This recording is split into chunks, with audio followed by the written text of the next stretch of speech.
Bueno, la clase de hoy es la primera, una de las clases más importantes para entender lo que es la patología en general. Abarca obviamente la psicopatología, pero para entender lo que es la patología en general y cómo se estudia, cómo es el abordaje de todas las patologías, esta clase es fundamental.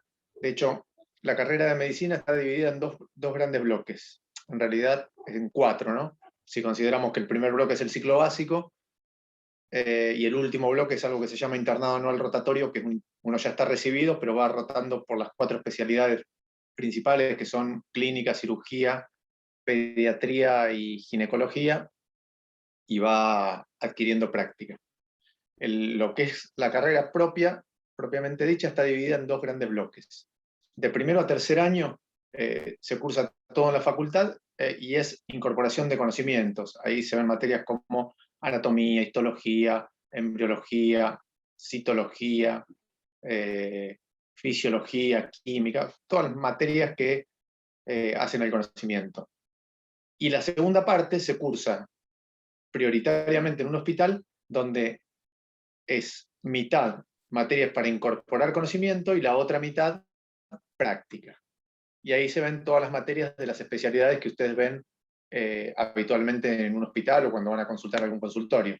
Ahí se cursa clínica médica, que se llama medicina interna, ahí se cursa traumatología, ahí se cursa pediatría, ginecología, obstetricia, neurología, etcétera, etcétera, etcétera. En la segunda parte, que es la parte donde uno comienza la práctica del abordaje de las distintas patologías, comienza con una materia que se llama semiología, justamente. ¿Y qué se aprende en semiología? Bueno, cómo abordar una patología y, en definitiva, es imposible abordar una patología independientemente de un paciente. Cada vez que nosotros pensamos en una patología, en una enfermedad, pensamos en un paciente. No existe una gripe, no existe COVID, existe un paciente con COVID, con todas las particularidades que ello implica. Si bien las enfermedades tienen cosas en común, cada paciente le pone su particularidad. Y bueno, esta parte, como les decía, empieza con una materia que se llama semiología, que es la que nos enseña a estudiar las distintas patologías. Todas tienen un método en común, todas tienen características de abordaje parecido al paciente. Después lo que va cambiando es la técnica, pero el método y las características es lo mismo.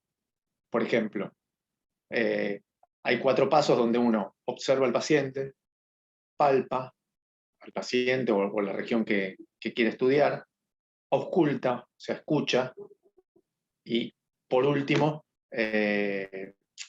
percute y demás, y utiliza algún aparato, como puede ser un diapasón, como puede ser un estetoscopio, como puede ser un termómetro, etcétera, un tensiómetro.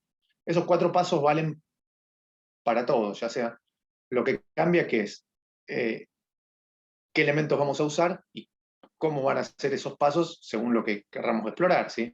Si lo que queremos somos traumatólogos y lo que queremos explorar es una rodilla, claramente la técnica será una, y si somos neurólogos y lo que queremos explorar es un síndrome vertiginoso, la técnica será otra distinta. Bueno, la semiología, ¿para qué toda esta introducción? Para contarles que la semiología es la ciencia, ¿sí?, que estudia el abordaje de las distintas patologías y nos provee de elementos para llegar a hacer un diagnóstico en cada una de ellas. Bueno, ahí en el primer slide vamos a ver la definición, ¿sí?, que habitualmente en algún examen la preguntamos. Es el capítulo de la semiología, ¿qué es? Es el capítulo de la patología general que se ocupa, esperen que voy a permitir a alguien, que se ocupa del estudio de los signos, síntomas de las enfermedades y sus consecuencias. Y esto nos mete directamente en el núcleo de esta clase, que es saber qué es lo que no podemos dejar de reconocer después de esta clase y después de que completemos la guía, no podemos dejar de reconocer y diferenciar qué es un signo y qué es un síntoma. Son cosas claramente diferentes, las preguntamos siempre, esas cosas, ¿por qué? Porque es la principal herramienta que tiene la semiología para el abordaje de las patologías. Nosotros vamos a ver psicopatologías. Bueno, para el abordaje de esas psicopatologías, cuando alguien tenga o padezca una psicopatología, va a consultar con un determinado síntoma o quizás con algún signo. Con eso va a ir al médico, ya sea, ¿se acuerdan que la semana pasada habíamos hablado que las psicopatologías las podemos dividir en dos grandes grupos? Las de origen neurológico y las de origen psicológicos psiquiátricos. Bueno, irá al psicólogo, irá al psiquiatra o irá al neurólogo, y el neurólogo tendrá que investigar qué signos y qué síntomas presenta para intentar agruparlos y generar con eso una impresión diagnóstica. Si puede agruparlos dentro de un síndrome, que vamos a ver más adelante qué es, mejor, porque lo va a ayudar mucho más rápido a acceder al diagnóstico. Entonces, ¿qué es un signo? Un signo es una característica objetiva, algo que es irrefutable, que presenta un paciente en el curso de una enfermedad. Como cosa objetiva, va a ser independiente de las vivencias de ese paciente, de los estados de ánimo de ese paciente, del momento del día, de las creencias psicológicas, religiosas, sociales, etcétera, etcétera. Un signo es algo que reconoce como tal cualquier persona en cualquier lugar que lo encuentre. ¿Qué es un signo, por ejemplo? Una mancha, ¿sí? Un estigma, una cicatriz. Son todas cosas que acá, o en la China, o en cualquier lado que se las vea, va a ser igual para cualquier operador que lo reconozca. Un signo, por ejemplo, es la temperatura. Un síntoma que se refiere a eso es la fiebre o el síndrome febril. Un signo, ¿sí? Como les digo, la temperatura, si yo le pongo el termómetro abajo de la axila a alguien y espero unos minutos, cuando lo saco, ese termómetro va a decir 36 grados, 37, 38, lo que fuera.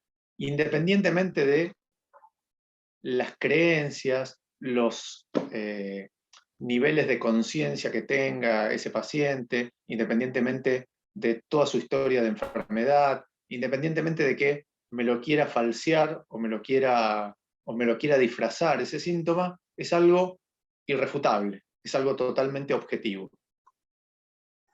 Profe, Sí. Le hago una pregunta porque había dicho que podíamos buscar y yo tengo como característica, o sea, que es una manifestación objetiva de una enfermedad o estado que el médico percibe o provoca. Y con provoca, ¿a qué se refiere? Ah, muy bien. Por ejemplo, les habrá pasado a algunos que fue con alguna patología respiratoria al médico y el médico le hizo decir, diga 33 o tosa. ¿Para qué es eso? Eso es para, el número 33 es un número que hace movilizar secreciones hacia afuera. Cuando yo lo digo 33, ¿sí? Hace que se produzca un movimiento de entrada y salida de aire que moviliza las secreciones, ¿sí? O cuando uno tose, entonces el médico puede estar escuchando y no escuchar nada. Y cuando ustedes tosen, en ese momento se moviliza alguna secreción en el alveolo y el médico la percibe. Eso es provocar. No es que le pone algo nuevo al paciente, sino que en su conocimiento puede ir a buscar algo que está oculto y provocar su salida. Gracias.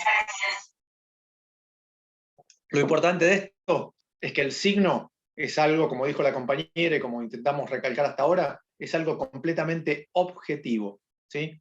Y no depende como tal de los estados de ánimo del paciente, de sus creencias, de sus vivencias previas, de sus umbrales.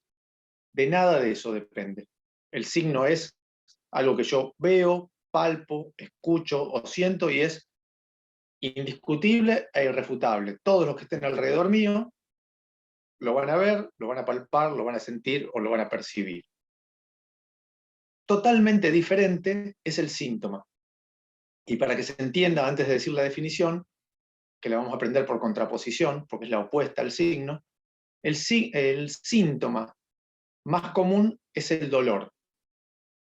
Por lo tanto, el dolor, pregunto, ¿les parece algo objetivo, irrefutable, que es igual para todo el mundo?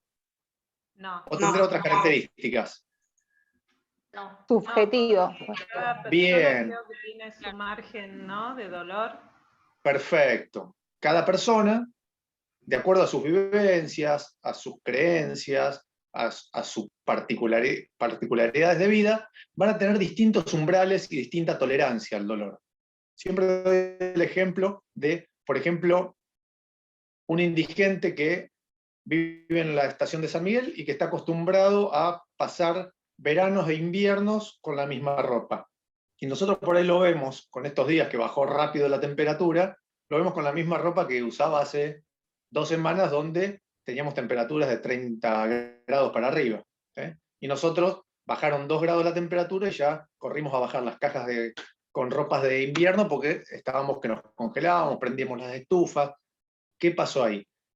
La tolerancia que nosotros tenemos a la temperatura es diferente porque estamos acostumbrados a vivir en una vida en sociedad, en una casa, a calefacción, con determinadas variaciones de la temperatura que no tienen grandes fluctuaciones. ¿Sí? Eso nos hace tener determinada tolerancia que en general es baja.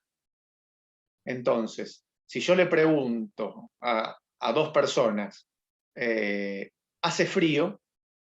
Quizás lo que me digan sea completamente diferente, es muy probable. ¿Y en qué se van a basar? En justamente eso, en esos umbrales, en esas vivencias, en esas cosas que le pasaron anteriormente.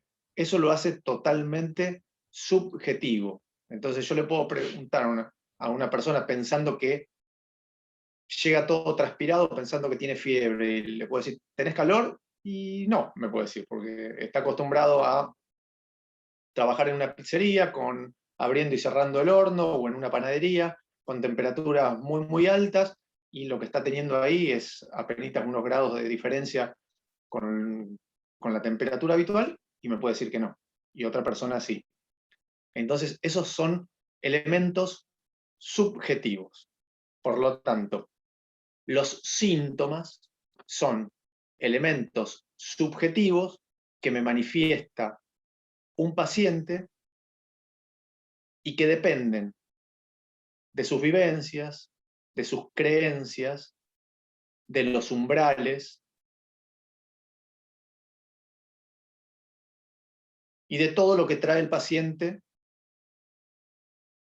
a la consulta y que nosotros no podemos percibir, que es propio del paciente. Cuando tengamos que decir un ejemplo típico de síntoma, va a ser el dolor.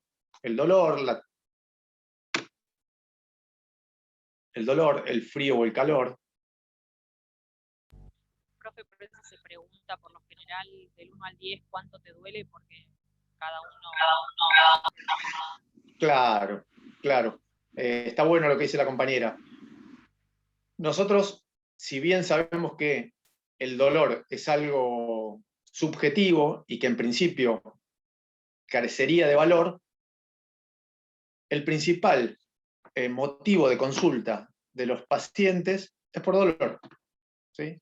Incluso, ¿sí?, muchos de los pacientes que tengan psicopatologías no van a consultar porque se sienten extraños, porque ven cosas raras, porque están deprimidos.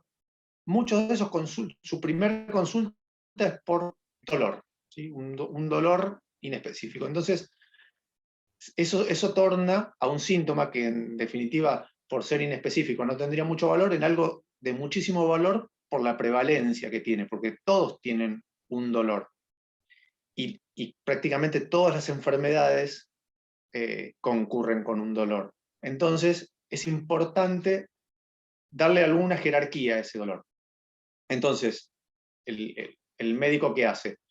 Establece una escala. Por ejemplo, es muy común en los cardiólogos, cuando tenés un dolor en el pecho, que te digan, en una escala del 1 al 10, siendo 1 el mínimo dolor que tuviste en tu vida y 10 el máximo dolor que pudiste experimentar. ¿Cómo es el dolor que tenés ahora? Bueno, y eso estadifica un poquitito y nos pone más o menos en rango. Ahora, el dolor sigue siendo totalmente subjetivo. Por ejemplo, si alguien quisiera falsearlo, si alguien quisiera no ir a trabajar porque le duele la columna, le duele, sí, la espalda,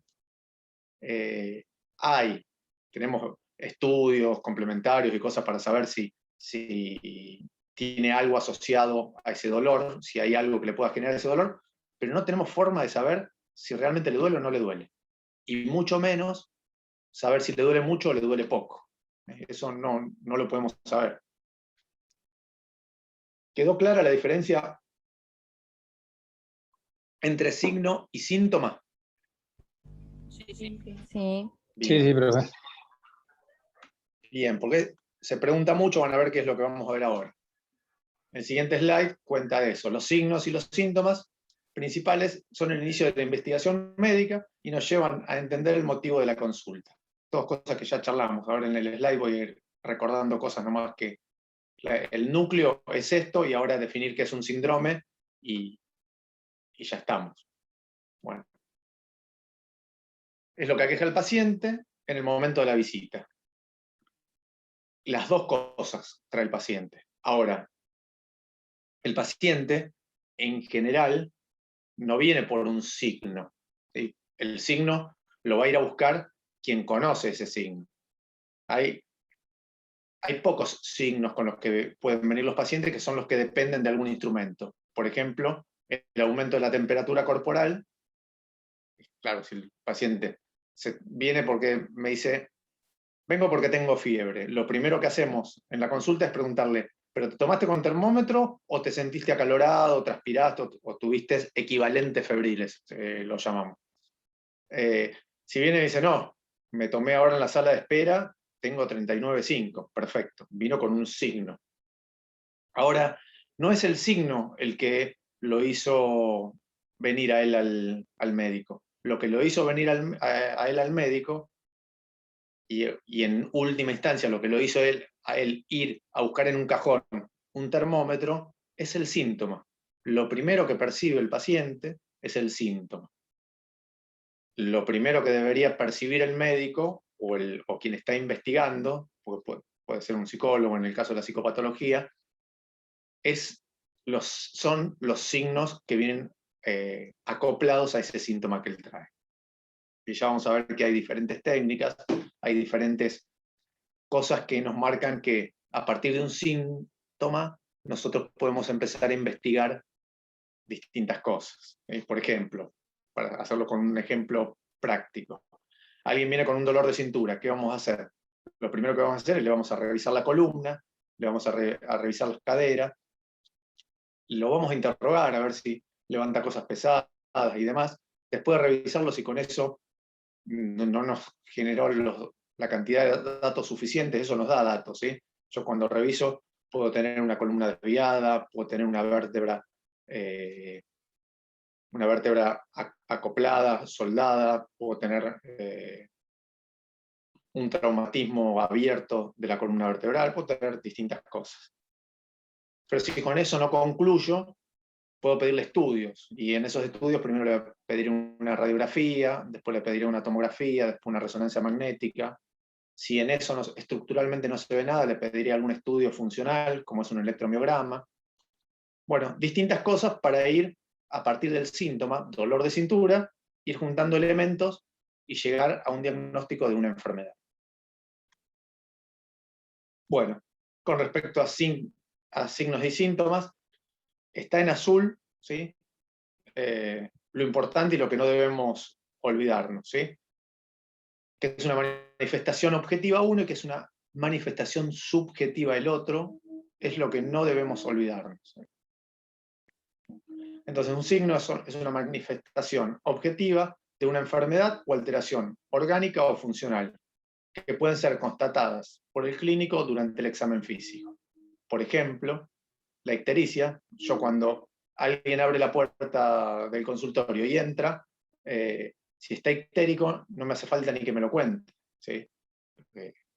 Lo veo, ictericia es el color amarillo. Uno lo nota rápidamente, y si no se nota en las facies, se nota rápidamente en las conjuntivas, los ojos enseguida delatan eso, ¿sí? Eso es un signo, es claro. No me hace falta que me diga, vengo porque estoy amarillo, porque me siento amarillo. Porque si alguien que no tuviera ictericia bien me dice, vengo porque estoy amarillo, me siento amarillo, y yo lo reviso y claramente no está amarillo, lo voy a mandar al consultorio de psicopatología. No lo voy a ver yo. Lo mismo un tumor, que un tumor no es sinónimo de cáncer, ¿sí? Una tumoración es un conjunto de células que crecieron en un determinado lugar y que generaron una masa distinta a la de la región que están ocupando. Por ejemplo, un forúnculo, un granito, es un tumor.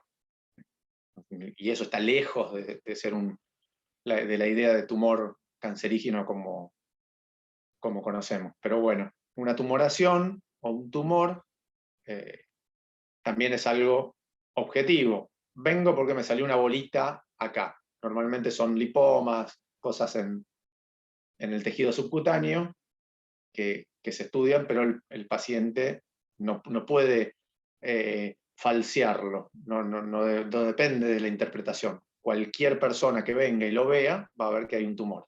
Bueno, lo mismo la fiebre, el aumento de la temperatura corporal. Bueno, los síntomas son manifestaciones de una alteración orgánica o funcional que solo es capaz de apreciar el paciente. Es un dato subjetivo, por ejemplo, dolor, mareos o náuseas. Los vómitos ya son un signo. El paciente, por más que lo esté provocando el vómito, que sea un vómito provocado por él, es algo que está presente, se ve, es palpable. Eso entra en la definición de objetivo del signo. El mareo es algo que le tengo que creer. Las náuseas, tengo ganas de vomitar. Bueno, pero tenés ganas, pero no.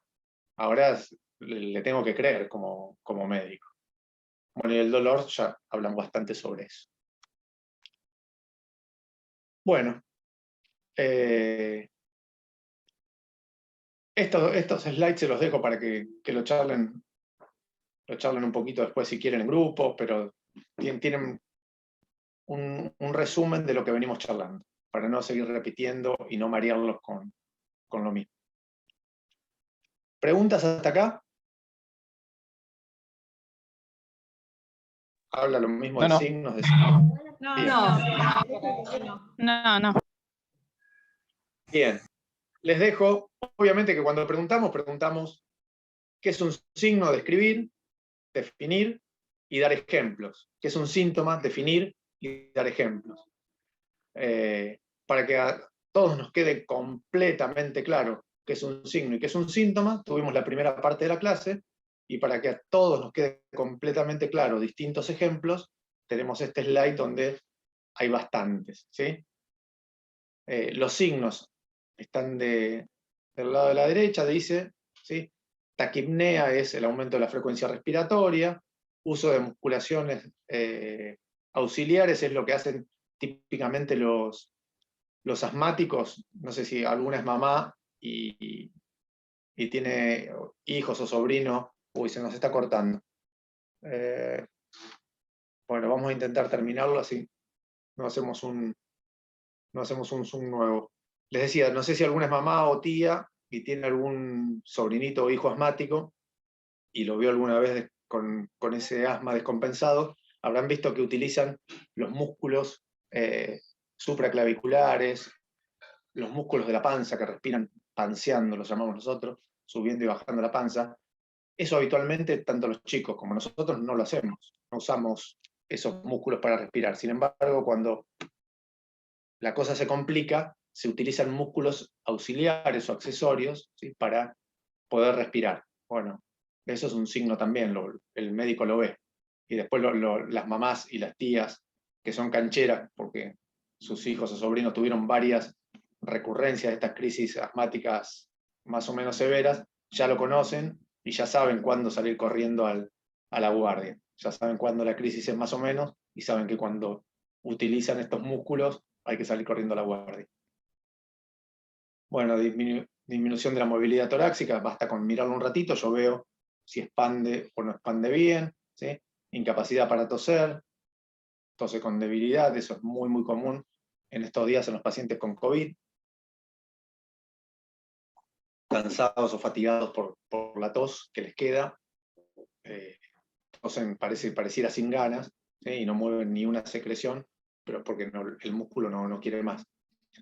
Taquicardia, basta con acercar los dedos a cualquier lugar donde tomo los pulsos y voy a ver o acercarle el oído o un estetoscopio al corazón y voy a escuchar cuántas veces late ese corazón en un minuto, y eso es claramente un signo.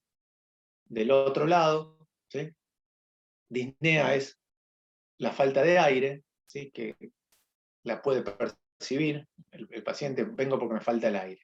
Y cuando yo lo reviso, y no, ¿sí? Pero a mí me falta el aire cuando subo 22 pisos por la escalera. Bueno, si tengo una escalera puedo hacer la prueba, cosa que es difícil, pero ya es algo que percibe el paciente. No quiere decir que no sea verdadero, ¿eh? No quiere decir que cuando aumente el requerimiento de oxígeno tenga esa fatiga, pero no es algo, esa disnea, esa falta, ese esfuerzo para llenar los pulmones de aire, no es algo totalmente objetivo. La ortopnea es cuando falta el aire acostado. Hay algunas patologías, por ejemplo la insuficiencia cardíaca, los pacientes que tienen presión alta durante mucho tiempo, agrandan el corazón, lo dilatan, y eso les genera ortopnea. Entonces tienen que empezar a dormir con muchas almohadas. No sé si les pasó con verlo en algún papá, en algún abuelito, que a la noche van agregando almohadas, hasta que se deciden ir al cardiólogo. Bueno, eso tiene un nombre particular, se llama así. ¿Tiene que ver con la... ¿Cómo? ¿Tiene que ver algo con la EPOC? No, tiene que ver más con la insuficiencia cardíaca. En algunos pacientes de EPOC se mezcla la insuficiencia cardíaca y sí, pero tiene que ver más con la insuficiencia cardíaca. Somnolencia nocturna. ¿Quién no, en algún momento, no dijo esto? Tengo sueño todo el día. Y sí, pero ¿y qué es tener sueño todo el día? Es difícil. Está bien, eso puede ser una manifestación, un síntoma de un montón de patologías, ¿sí? Desde haberse quedado hasta las 6 de la mañana jugando los videitos, hasta tener trastornos de ansiedad, distintas patologías que tengan que ver con la clínica o con la psicopatología. Sin embargo, es algo muy subjetivo, algo que yo no puedo asegurar que eso esté ahí. Bueno, depresión, anorexia, etcétera, etcétera. Avanzo un poquitito porque quiero, antes que se me corte, que me falta poquito, quiero decir la definición de síndrome. Bueno, los síntomas o los signos pueden clasificarse de distintas formas, ¿sí? Hay signos patognomónicos, hay signos cardinales, hay signos concurrentes o accidentales, negativos, positivos. Los negativos y los positivos los vamos a ver muy bien cuando veamos esquizofrenia, ya que la definición del DSM-5 se basa en criterios positivos y negativos. Es cuando una función está aumentada, ¿sí?, es un signo positivo. Cuando una función está disminuida, es negativo. Lo importante de esto es saber qué es un signo patognomónico, que es el que más difícil nombre tiene ahí. ¿Y qué es un signo patognomónico? Es aquel que cuando yo lo encuentro indefectiblemente me va a definir una enfermedad. Por ejemplo, hay unas manchitas que se llaman manchas de Koplik, tienen hasta un nombre particular, que cuando yo las encuentro me hacen diagnóstico de sarampión. Yo ya no tengo que hacer nada más, no tengo que hacer ni cultivo, yo veo esas manchitas y digo, este chico tiene sarampión. Hay otras otras lesiones que se llaman ampollas en rosetas, que forman como una rosa, porque tienen una ampolla central y 2 o 3 periféricas. Eso me hace, varias rosetas alineadas me hacen diagnóstico de herpes. No sé si alguno alguna vez vio a alguien con lo que suelen llamar la culebrilla, que en realidad se llama herpes zóster, tiene esta característica. Y uno cuando lo ve, invariablemente me define esa enfermedad. Yo ya no tengo que hacer ni rayos X, ni laboratorio, ni tomografía, ningún estudio que se les ocurra, ni seguir revisando. Lo veo y diagnostico esa enfermedad. Eso es un signo patognomónico. Es aquel que cuando se presenta, diagnostica automáticamente una enfermedad. Lamentablemente, no todas las enfermedades tienen signos patognomónicos, si no sería genial. Los lugares de diagnóstico por imágenes, de laboratorio y demás no existirían, porque toda la enfermedad tendrían un signo patognomónico, yo voy y lo encuentro y la diagnostico. Además de eso, de que no todas las enfermedades tienen un signo patognomónico, no siempre estos signos patognomónicos aparecen claramente en las enfermedades. Entonces, es un poquito más complejo. Pero sí, la definición es que un signo patognomónico, cuando me aparece, me diagnostica una enfermedad. Me resuelve un problema grande para la semiología, para el médico y demás. No hace falta seguir investigando nada. Apareció este signo, que lo llamo patognomónico, y diagnostiqué la enfermedad. Bueno. Profe, Sí, buenas noches. hola. Quería hacer una consulta antes de que siga avanzando. Sí, Para el diagnóstico de una enfermedad, el signo y el síntoma, ¿son característicos de una enfermedad en especial o...? No. Ahora por ahí, justo con lo que vamos a ver ahora, que es síndrome, por ahí te aclara la respuesta, pero la Bueno. respuesta es no. No, definitivamente no.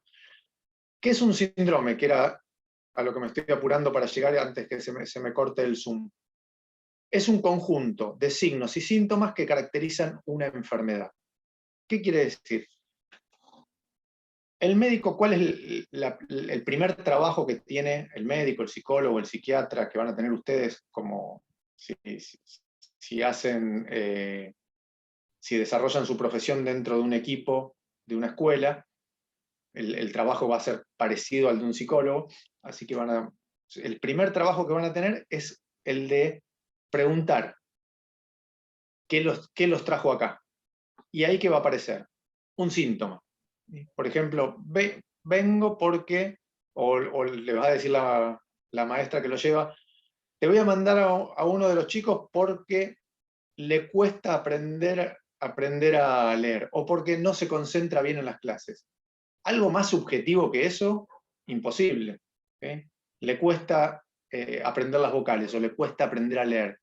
Todos tenemos nuestros tiempos, todos percibimos diferentes esos tiempos, todos vamos a tener distintos tiempos de aprendizaje. Entonces, ¿cómo estadificarlo? Es parecido al dolor. Es difícil, es algo totalmente subjetivo. En base a ese síntoma que nos van a traer, ¿nosotros qué vamos a hacer? Vamos a sentar a quien queremos estudiar y vamos a intentar primero charlar y recolectar la mayor cantidad de síntomas. Y vamos a hacer una lista, ¿sí? Entonces, aparte de que le cuesta aprender las vocales, le cuesta concentrarse, aparte de que le cuesta concentrarse,